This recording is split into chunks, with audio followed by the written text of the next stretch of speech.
That is the story, really, of the Caribbean and the Irish presence there. Many were taken through the years when Oliver Cromwell and the New Model Army went into Ireland and captured many Irish people and took them into servitude, into the Caribbean. And not generally what happened in Ireland, what Ireland was like, what was the place in Ireland like, what were the kind of political reasons as to why many of the Irish were taken. In 1641, the British sent over Protestants to Ireland, basically, and the aim was to convert the Irish Catholics to Protestants, to be Protestants.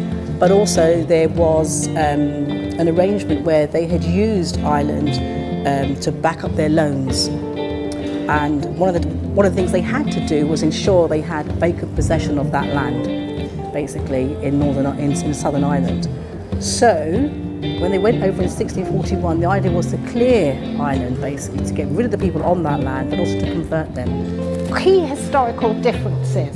And one is the Irish, especially the Catholics, were seen as a threat because of the power of the church, you know, Catholicism and the power.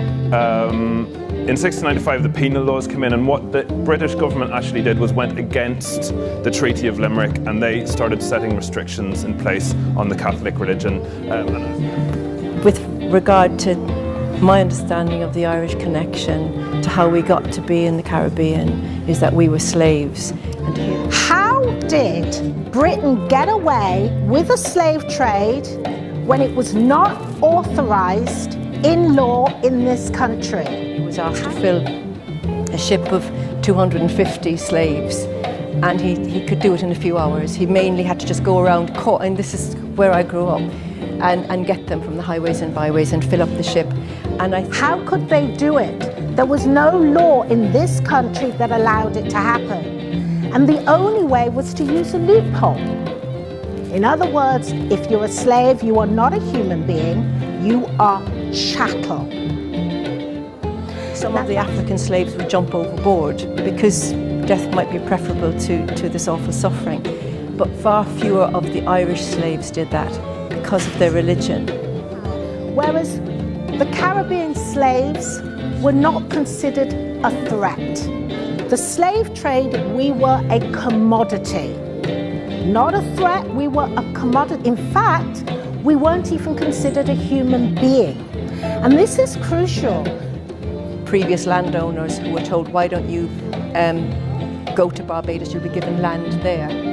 But often what was awaiting them there was not any reward. It was a harder life.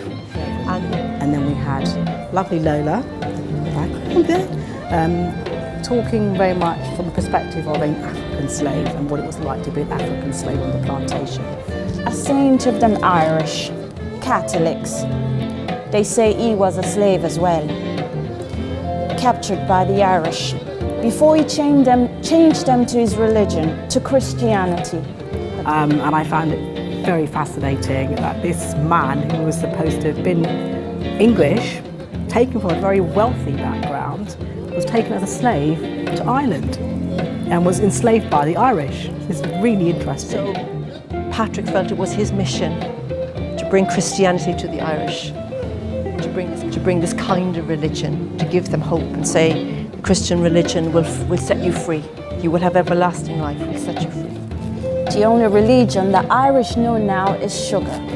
Sugar, sugar, sugar. Where are we in? We Negroes tired of being whipped, tired of being overworked. There's more of us, we thought. 3 times more when Joe count.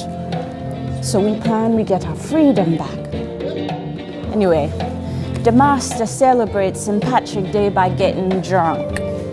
He drunk most of the time though, but it's official on St. Patrick's Day. You're allowed to be drunk on St. Patrick's Day. Everybody allowed to be drunk on St. Patrick's Day. Even the master's wife allowed to be drunk. And she a mean old woman. But anyway, so my understanding is that that's how we wound up in the Caribbean, and it always did surprise me how particularly an Irish and a Cork accent is very similar to a Jamaican. How you doing? And Gran? That's the way we talk in Cork. We talk like this and that. Is that the way you talk in Caribbean?